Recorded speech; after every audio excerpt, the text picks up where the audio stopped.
Hello everyone, welcome to our channel. आज का जो हम लोग का टॉपिक है वो है effect of air pollution. Okay, तो हम लोग पिछले क्लास में जो डिस्कस किए थे वो था एयर पॉल्यूशन क्या होता है और एयर पॉल्यूशन के क्या क्या सोर्सेस हैं। ठीक है, एयर पॉल्यूटेंट जो फैलते हैं जैसे CO2 हो गया, कार्बन मोनोऑक्साइड हो गया, सल्फर डाइऑक्साइड हो गया, सल्फर ट्राइऑक्साइड हो गया, ये सभी के क्या सोर्सेस थे, ये कहाँ से आते थे, ये हम लोगों ने पिछले क्लास में डिस्कस किया था। ठीक है, आज का जो क्लास होगा वो इफेक्ट ऑफ एयर पॉल्यूशन के बारे में होगा कि एयर पॉल्यूशन की वजह से हम लोग के एनवायरनमेंट पे क्या इफेक्ट पड़ता है, जैसे कि ग्लोबल वार्मिंग है या फिर एसिड रेन है या फिर ग्रीन हाउस इफेक्ट है। ये इन सभी से ये सब रीज़न है, ये सब इफेक्ट है ग्लोबल हम लोग के एयर पॉल्यूशन का। ग्लोबल वार्मिंग का इफेक्ट क्या होगा, एसिड रेन कैसे होता है, एसिड रेन का क्या इम्पैक्ट है, ओजोन लेयर में क्या दिक्कतें आएंगी, या फिर एयर पॉल्यूशन से हम लोग बचेंगे कैसे, प्रिवेंशन ऑफ एयर पॉल्यूशन बचेंगे, और एयर पॉल्यूशन से होने वाली परेशानी या कुछ कुछ बीमारियों के नाम के बारे में हम लोग समझेंगे। ओके, तो आज का टॉपिक बहुत ही इंटरेस्टिंग होने वाला है, तो चलिए स्टार्ट करते हैं आज का टॉपिक। तो हमारा जो सबसे पहले इम्पैक्ट करेगा, अगर हम लोग देखें तो वो क्या है, the harmful effect of some air pollutant on living and non living things. Living things पे और नॉन लिविंग थिंग्स पे क्या हार्मफुल इम्पैक्ट पड़ता है एयर पॉल्यूशन का, इसके बारे में हम लोग डिस्कस करेंगे। सबसे पहले बात आता है ग्लोबल वार्मिंग का। तो ग्लोबल वार्मिंग है क्या, तो जैसे कि नाम से ही पता चल रहा है, वार्मिंग वार्मिंग मतलब होता है गर्म करना। ठीक है, वार्मिंग मतलब गर्म होना।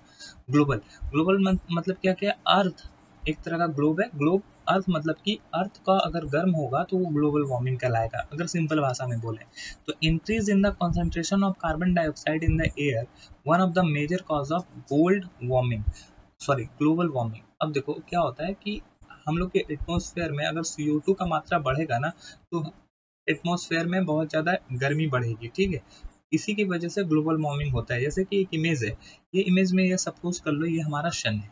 ओके, ये हमारा क्या है, सन है, और यहाँ पर नीचे में ये क्या है, हमारा अर्थ है। ओके, ये क्या है, अर्थ।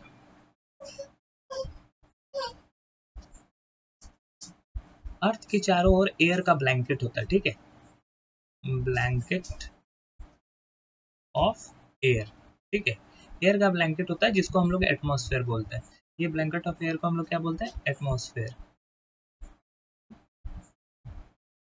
ये 5 लेयर में होता है। ठीक है, तो सन से जो एनर्जी आती है, सन से जो सन रेज आती हैं, सन से जो हीट एनर्जी आती है, वो वापस से ये लौट जाती हैं। लेकिन कुछ एनर्जी क्या होते हैं, अर्थ क्या होता है, ट्रैप करके रख लेता है। ये CO2 क्या करता है, इस एनर्जी को क्या करता है, अर्थ में ट्रैप करके रख लेता है। तो मतलब कि ये जो हीट आया वो वापस से यूनिवर्स में नहीं गया, यूनिवर्स में नहीं गया तो वो अर्थ पे रह गया, और अर्थ पे अगर ये रहेगा तो क्या होगा, अर्थ के एटमॉस्फेयर को गर्म कर देगा। ठीक है, तो इसी को हम लोग बोलते हैं ग्लोबल वार्मिंग। इसी से जो इम्पैक्ट पैदा होता है उसी को बोलते हैं ग्लोबल वार्मिंग।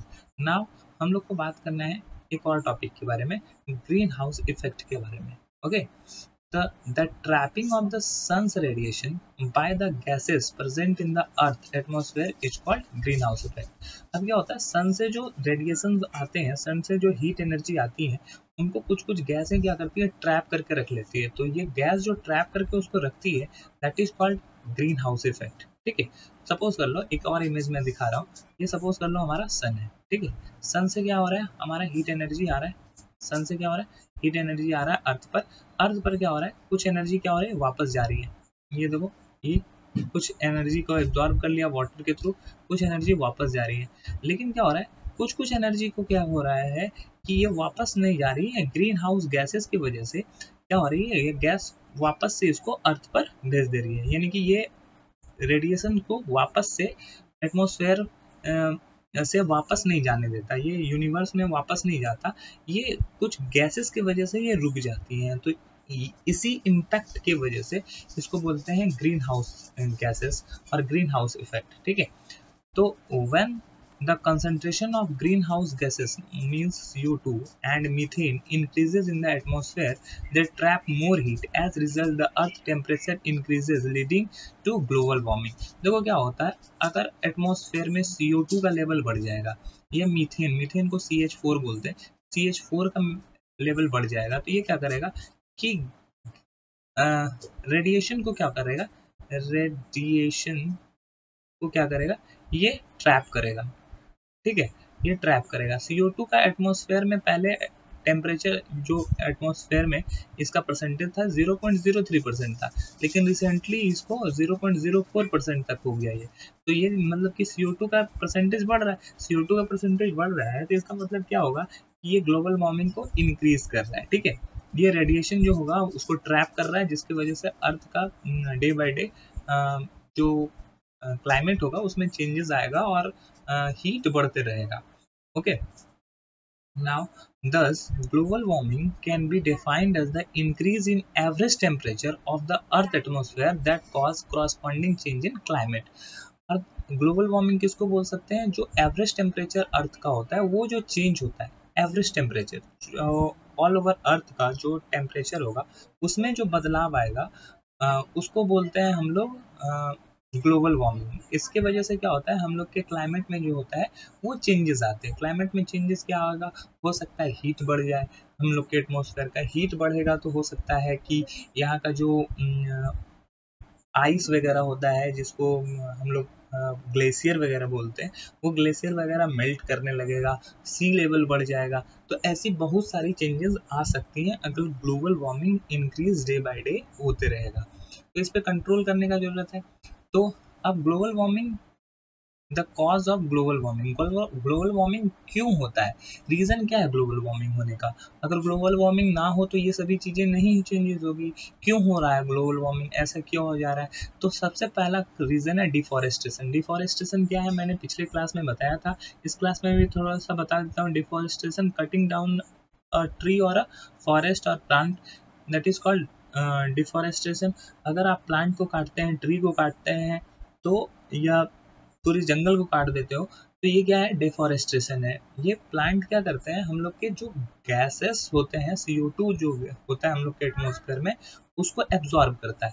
तो अगर प्लांट कट जाएंगे तो उसको एब्जॉर्ब जो कर रहा है प्लांट, वो एब्जॉर्ब नहीं कर पाएगा, तो उसका जो कंसंट्रेशन होगा वो डे बाय डे क्या होगा, इंक्रीज होगा हम लोग के एटमॉस्फेयर में। और एटमॉस्फेयर में जब ये इंक्रीज करेगा तो क्या होगा, उसके वजह से ग्लोबल वार्मिंग पैदा होगा ना। दूसरा है burning of fossil fuel.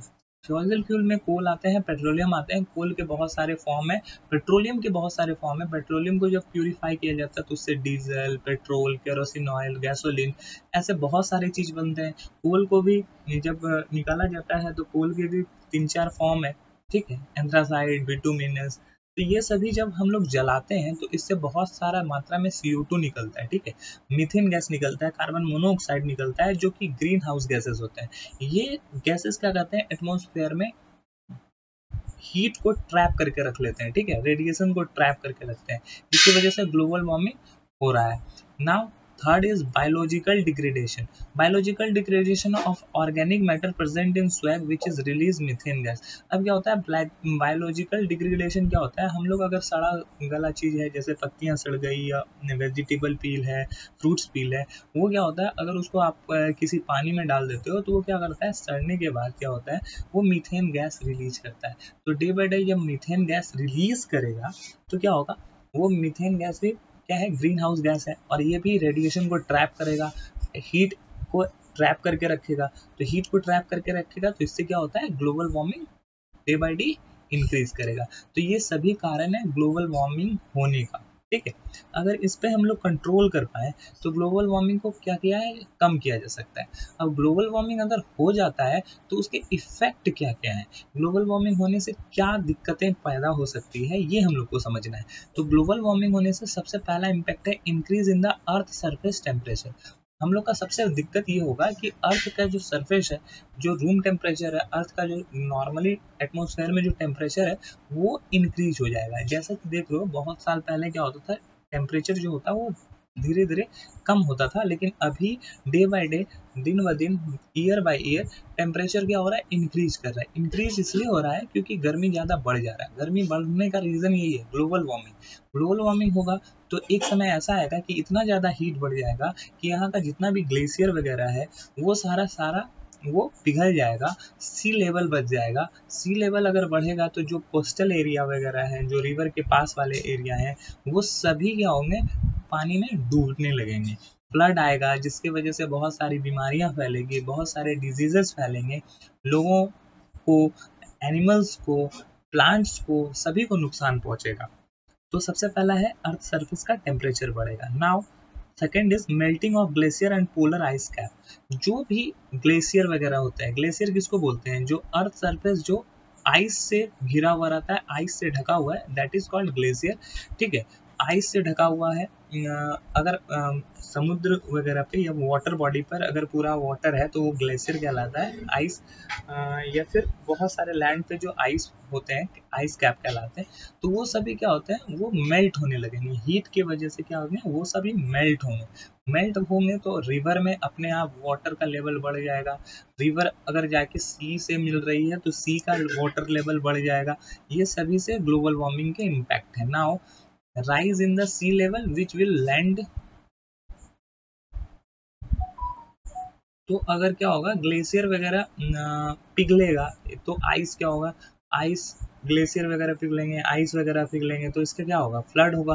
Flood आएगा कहाँ पर आएगा, तो वो जो रिवर के किनारे वाला होगा या फिर जो कोस्टल एरिया होगा उस समय जगह पे फ्लड आएगा। फ्लड आने से बहुत सारी बीमारियां, बहुत सारी डिजीजेज फैलती है। ठीक है, डिजीजेस फैलेगी। तो ये सभी प्रॉब्लम आ सकती है ग्लोबल वार्मिंग के वजह से। ओके, अब इन सभी की वजह से एक और इम्पैक्ट पड़ता है एसिड रेन। एसिड रेन क्या है, ठीक है, अब एसिड रेन क्या होता है और क्यों होता है, तो ये भी एयर पॉल्यूशन की वजह से ही होता है एसिड रेन। तो the oxide of sulphur and nitrogen present in the air react with the water vapour and form sulphuric acid and nitric acid respectively. These acid come down with the rain making the rainwater significantly acidic. Such rain is called acid rain. अब देखो क्या होता है, हम लोग के atmosphere में जब बहुत सारी गैसेस निकलती है, जैसे जैसे SO3 या फिर ये सल्फर ट्राइऑक्साइड है, सल्फर डाइऑक्साइड है, या नाइट्रोजन ट्राइऑक्साइड, ये NO3, ये सब वाटर वेपर में, या नाइट्रोजन डाइऑक्साइड, ये वाटर वेपर से रिएक्ट कर लेते हैं। वाटर वेपर मतलब कि H2O से। H2O से अगर ये SO3 रिएक्ट करते हैं तो ये रिएक्शन करके क्या बना लेते हैं, H2SO4 सल्फ्यूरिक एसिड। अगर वाटर से नाइट्रोजन डाइऑक्साइड रिएक्ट करता है तो ये बना लेता है HNO3। ठीक है, तो इस तरह से ये क्या बना रहे हैं, एसिड बना रहे हैं, जो कि क्या होता है, रेन वाटर के साथ नीचे आ जाता है। और रेन वाटर के साथ नीचे आके क्या होता है, रेन को क्या होता है, एसिडिक बनाता है। रेन को क्या बनाता है, एसिडिक बनाता है। तो वो जो एसिड का इम्पैक्ट होता है, जब वो उसी को रेन के साथ, रेन को एसिडिक बनाता है तो उसी को एसिड रेन बोलते हैं। ठीक है, अब एसिड रेन का भी बुरा इम्पैक्ट पड़ता है हम लोग के ऊपर। तो इम्पैक्ट ऑफ एसिड रेन, तो इफेक्ट क्या क्या है एसिड रेन के, तो पहला है acid rain is quite corrosive and affect both living and non living thing adversely as stated below. अब देखो क्या है कि इसके कुछ इम्पैक्ट के बारे में मैंने नीचे लिखा है। तो ये क्या होता है, मेटल, मेटल बोल रहा हूँ, लिविंग थिंग और नॉन लिविंग दोनों पे इम्पैक्ट डालता है। ठीक है, कुछ ना कुछ लिविंग थिंग्स पे और कुछ कुछ नॉन लिविंग थिंग्स पे ये इम्पैक्ट डालता है। Acid rain slowly erodes the cement, limestone, and marble of building and corrodes steel and other metal. Erosion of the marble of Taj Mahal इसका एक इम्पैक्ट है, एक एग्जाम्पल है। तो एसिड रेन क्या करता है, धीरे धीरे, चाहे सीमेंट हो, चाहे कोई लाइम स्टोन हो, मतलब कि मार्बल वगैरह, या फिर कोई अपने घर में टाइल्स लगाता है, तो वो सब जो होता है ना, ये सब एसिड अगर उस पर गिरेगा, एसिड रेन पड़ेगा तो उसको धीरे धीरे धीरे धीरे उसको खराब करता है। ठीक है, और वो खराब जब होगा तो वो क्या करता है, मेटल को भी खराब करता है, दूसरे मेटल सबको भी खराब कर सकता है। तो वो खराब करेगा, जैसे ही उसका एसिड रेन होगा उसको धीरे धीरे खराब करेगा, तो वो बिल्डिंग पर इफेक्ट डालेगा या हम लोग के व्हीकल्स पर इफेक्ट डालेगा। तो सबसे इम्पॉर्टेंट एग्जाम्पल इसमें क्या है, ताजमहल का खराब होना। तो ताजमहल जो है ना, व्हाइट संगमरमर का बना हुआ है। इस पर जब एसिड रेन होता है ना तो क्या होता है, इस पर हल्का पीलापन छाने लगा है। ठीक है, इसका जो चमक है वो धीरे धीरे घटने लगा है। तो ताजमहल के किनारे यमुना नदी के किनारे है ताजमहल। तो वहां पर कुछ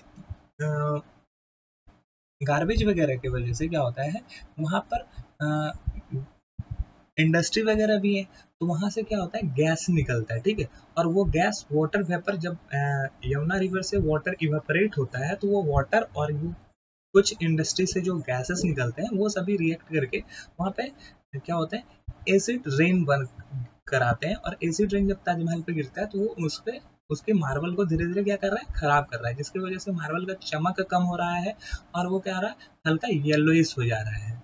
तो यही इम्पैक्ट पड़ रहा है। इसके बाद अगर हम लोग दूसरे बारे में बात करें, it destroy vegetation due to acidification of soil and accelerate leaching. अब देखो तो ये क्या होता है, हम लोग के प्लांट्स को वगैरह को खराब कर देता है, हम लोग के एग्रीकल्चर को खराब कर देता है। क्यों? क्योंकि जब ये बारिश होता है तो सॉइल को एसिडिक बना देता है। जो सॉइल जब एसिडिक होता है तो प्लांट में प्रॉपर ग्रोथ नहीं होता, ठीक है। तो प्लांट जब प्रॉपर अच्छे तरह से ग्रोथ नहीं कर पाएगा तो वो क्या होगा, बंजर हो जाएगा जमीन, या फिर वो फसल अच्छे से पैदा नहीं कर पाएगा। तो ये भी बुरा इम्पैक्ट है।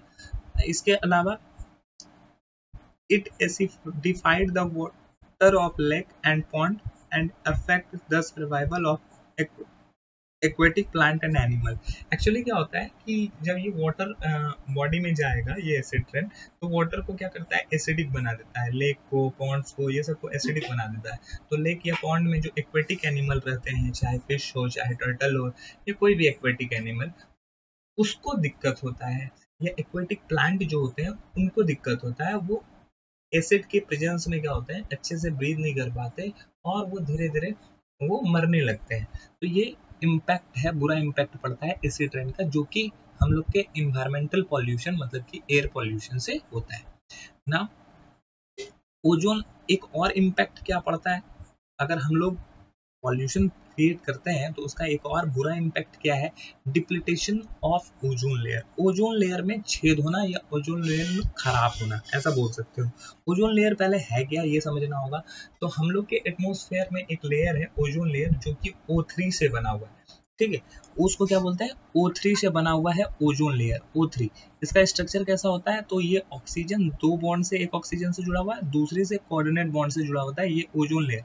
ये क्या करते हैं, हम लोग को बचाते हैं। सन में बहुत सारे ऐसा अल्ट्रावायलेट रेडिएशंस वगैरह हैं, अल्ट्रावायलेट रेज वगैरह हैं, जो कि हम लोग के शरीर पे पड़ेगा तो वो हम लोग के स्किन कैंसर कर सकता है, हम लोग के आंख को डैमेज कर सकता है, हम लोग के बॉडी को डैमेज कर सकता है। तो ऐसे रेडिएशंस को रोकने का काम ओजोन लेयर करता है, ठीक है। तो ओजोन लेयर में अगर खराबी आएगा तो वो लिविंग थिंग्स और नॉन लिविंग थिंग्स के लिए भी बहुत ज़्यादा खतरनाक हो जाएगा। तो ये कैसे डिप्लीट होता है, ये कैसे खराब होता है, तो the CFC released by refrigerator, air conditioner, sprays, ACT. तो CFC क्लोरोफ्लोरोकार्बन की वजह से ये ब्रेक कर जाता है। ये ओजोन जो होता है ना, वो ब्रेक करके ऑक्सीजन में कन्वर्ट हो जाता है, O2 में कन्वर्ट हो जाता है। ये ओजोन O3 है, लेकिन जैसे ही CFC जब इससे रिएक्ट करेगा ना, तो ये O2 में बदल देगा, तो ये ऑक्सीजन में बदल जाएगा ओजोन से। तो ये CFC के यूज की वजह से होता है। CFC हम लोग कहाँ यूज कर रहे हैं, तो हम लोग के फ्रिज में होता है, एयर कंडीशनर में होता है, स्प्रे वगैरह में CFC को मिलाया जाता है। In the atmosphere convert ozone into oxygen, this reduce the amount of ozone in the ozone layer and creates a hole in it। तो जैसे जैसे ओजोन क्या होगा, ब्रेक करके ऑक्सीजन बनेगा, तो ओजोन के लेयर में क्या होगा, छेद होना शुरू हो जाएगा, वो होल बनाता हुआ चला जाएगा। The depletion of ozone layer affect the health of animal and human being. ये इसमें अगर छेद होगा, ओजोन लेयर में छेद होगा, तो वो किसको इम्पैक्ट करेगा, वो एनिमल को, ह्यूमन बींग्स को, एक्वेटिक एनिमल, सबको ये इम्पैक्ट पहुंचाएगा। who are now exposed to higher level of ultraviolet radiation.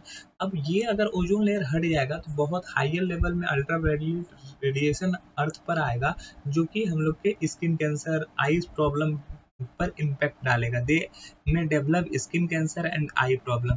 Skin cancer हो सकता है, आई प्रॉब्लम हो सकता है। It is expose to this ray from prolong period. Exposure to ultraviolet ray affect the crop also adversely. अगर ultraviolet रे आएगा तो ये हम लोग के क्रॉप पर भी इम्पैक्ट डालेगा, हम लोग के क्रॉप को भी खराब कर देगा। तो ओवरऑल ये सभी पर बुरा इम्पैक्ट छोड़ेगा। तो ये एयर पॉल्यूशन का इफेक्ट है, एयर पॉल्यूशन से ये भी हो सकते हैं। अब हम लोग एक और टॉपिक पढ़ेंगे जिसमें एयर पॉल्यूशन के प्रिवेंशन के बारे में समझेंगे कि हम लोग एयर पॉल्यूशन से कैसे बच सकते हैं, प्रिवेंशन ऑफ एयर पॉल्यूशन।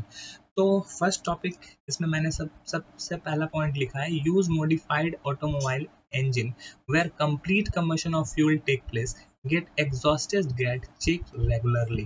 अब देखो क्या होता है, हम लोग को वैसे व्हीकल्स का यूज करना चाहिए, जो कि मैंने हम लोग को पिछले क्लास में पढ़ा था कि व्हीकल की वजह से बहुत सारा गैसेस रिलीज होती है जो कि एटमॉस्फेयर को गंदे करती है। तो एटमॉस्फेयर को गंदा ना करे तो हम लोग को ऐसे व्हीकल का यूज करना चाहिए जो कि बहुत मॉडिफाइड हो, वो कंप्लीट कंबशन करता हो फ्यूल का, ठीक है, उसमें कोई भी रेसिड्यू ना निकले, उससे धुआं ना निकले, हम लोग को बार बार उसको चेक करवाना चाहिए, क्यों, वो पॉल्यूट ना करे, ठीक है, पहला तो हो गया। दूसरा क्या है, use less polluting fuel like unleaded petrol and CNG to keep the air clean. हम लोग को ज़्यादातर व्हीकल जो होता है ना सीएनजी से चलाना चाहिए, या फिर जिसमें पेट्रोल ना लगे वैसे चीज़ों से जलाना चाहिए, जैसे अभी सोलर या इलेक्ट्रिकल व्हीकल्स आ गया या सोलर व्हीकल्स आएगा, तो उन सभी चीज़ों का यूज़ करना चाहिए जिससे कि कभी भी हम लोग एयर इन्वायरमेंट को पॉल्यूट ना करें। अगर हम लोग कम्बशन करेंगे हाइड्रोकार्बन्स का या फिर फ्यूल का, तो वो क्या करेगा, इन्वायरमेंट में CO2 का लेवल को हमेशा इंक्रीज करेगा। सीएनजी का ज़्यादा से ज़्यादा यूज करना चाहिए। सीएनजी मतलब होता है कंप्रेस्ड नेचुरल गैस, इसमें कार्बन डाइऑक्साइड की मात्रा बहुत कम निकलती है, जो कि एटमॉस्फेयर को आराम से एटमॉस्फेयर उसको डाइजेस्ट कर सकता है। तो इसी वजह से हम लोग को ऐसे चीज़ों का यूज़ करना चाहिए। Now third, we should use alternative source of energy like solar energy, hydropower, tidal energy, nuclear energy, etc. instead of fossil fuel to meet our energy requirement। हम लोग को ऐसे एनर्जी के सोर्स का यूज करना चाहिए जिससे कि हम लोग इन्वायरमेंट को पॉल्यूट ना करें। जैसे मैंने आपको पिछले क्लास में बताया था कि थर्मल पावर या न्यूक्लियर सब स्टेशन में क्या होता है, इलेक्ट्रिसिटी को प्रोड्यूस करने के लिए बहुत सारी रिएक्शंस होती हैं, बहुत सारे रेडियो एक्टिव पॉल्यूटेंट निकलते हैं, बहुत सारे स्मोक निकलता है, तो वो इन्वायरमेंट को पॉल्यूट कर सकता है। तो हम लोग ऐसे चीज़ों से ऐसे एनर्जी का यूज़ करें जिसमें कि पॉल्यूशन फैलने का कोई खतरा ना हो। जैसे सोलर एनर्जी, सन के लाइट से जो एनर्जी मिलता है उसी को सोलर एनर्जी बोलते हैं। तो उस सोलर एनर्जी को हम लोग यूज़ कर सकते हैं इलेक्ट्रिसिटी बनाने में, या हाइड्रो पावर का यूज़ कर सकते हैं, या हम लोग का टाइडल एनर्जी जो वेव के थ्रू आता है, समुद्र के टाइडल वेव जो आते हैं उससे भी एनर्जी हम लोग कंजर्व कर सकते हैं। तो वैसे एनर्जी का हम लोग यूज़ करेंगे तो वो इन्वायरमेंट में कोई भी पॉल्यूशन क्रिएट नहीं करेगा, ठीक है। तो इन सभी चीज़ों का हम लोग यूज़ कर सकते हैं। फॉसिल फ्यूल को जलाना कम से कम करना पड़ेगा, तभी हम लोग इन्वायरमेंट में CO2 के लेवल को घटा सकते हैं, या फिर ऐसा बोल सकते हो ग्लोबल वार्मिंग घटा सकते हैं, या एयर पॉल्यूशन घटा सकते हैं, ठीक है। और एफॉरेस्टेशन हम लोग को बहुत ज़्यादा करना पड़ेगा। और आखिरी पॉइंट है, planting many tree as possible in the surrounding help to clean the air. हम लोग को ज़्यादा से ज़्यादा ट्री लगाना चाहिए, पेड़ रोड के किनारे पेड़ लगाना चाहिए, या फिर अपने गार्डन में पेड़ लगाना चाहिए। जितना हो सके उतना ही प्लांट लगाना चाहिए। प्लांट लगाने से क्या होगा, ये हम लोग के एटमॉस्फेयर से डस्ट को एब्जॉर्ब कर लेगा, CO2 को एब्जॉर्ब कर लेगा, और भी बहुत सारे टॉक्सिक गैसेस को ये एब्जॉर्ब करता है। तो ये जो होगा, जब ये एब्जॉर्ब करेगा तो क्या करेगा, हम लोग के एनवायरनमेंट में पॉल्यूशन बहुत कम रहेगा, ठीक है, CO2 का लेवल घट जाएगा, ग्लोबल वार्मिंग नहीं होगा। तो जितना ज़्यादा प्लांट रहेगा उतना ज़्यादा हम लोग सेफ रहेंगे। तो हम लोग को प्लांट को ज़्यादा से ज़्यादा लगाना चाहिए, प्लांटेशन करना चाहिए हर ईयर में। हर लोगों को इसके बारे में सोचना चाहिए, खास करके बहुत सारे लोग एक कैंपेन चला रहे हैं इसके लिए। कुछ लोग अपने बर्थडे पर भी प्लांट लगाते हैं, तो ये एक बहुत अच्छा सोच है। तो हम लोग को कोई भी कुछ ऐसा ही करना चाहिए जिससे प्लांटिंग हो सके। प्लांट रहेगा तो लाइफ रहेगा, ओके। तो ये हम लोग को पॉल्यूशन से बचा सकता है, और भी बहुत सारे फायदा है प्लांटेशन के, तो ये हम लोग को जरूर से जरूर करना चाहिए। नाउ सबसे लास्ट हम लोग को पढ़ना है effect of air pollution. Air pollution के क्या क्या इम्पैक्ट पड़ते हैं। अगर डस्ट के बारे में बात करें, डस्ट से हम लोग को एलर्जी हो सकता है, रिएक्शंस हो सकता है। वो एलर्जी से हम लोग को क्या हो सकता है हम लोग को एलर्जी से किसी के इचिंग प्रॉब्लम हो सकता है, किसी के आईज में प्रॉब्लम हो सकता है, तो वो डस्ट से एलर्जी हो सकता है।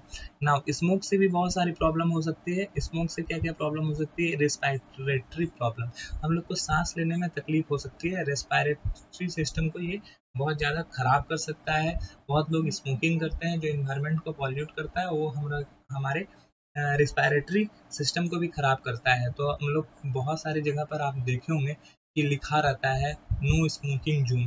तो इसका मतलब ये है कि उस एरिया में आप स्मोक नहीं कर सकते। या फिर बहुत जगह से जो पावर प्लांट वगैरह से स्मोक निकलता है वो भी हमारे रिस्पायरेटरी सिस्टम को दिक्कत कर सकता है। तो रिस्पायरेटरी प्रॉब्लम अगर हो सकता है तो वो स्मोक से हो सकता है।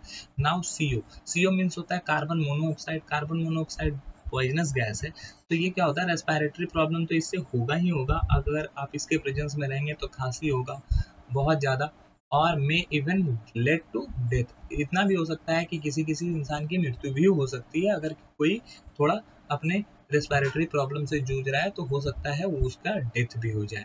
नाउ CO2, CO2 का क्या हो सकता है? CO2 अगर ज़्यादा मात्रा में हो जाएगा, CO2 वैसे तो प्लांट के लिए बहुत इंपॉर्टेंट है, ये एसेंशियल है लाइफ के लिए।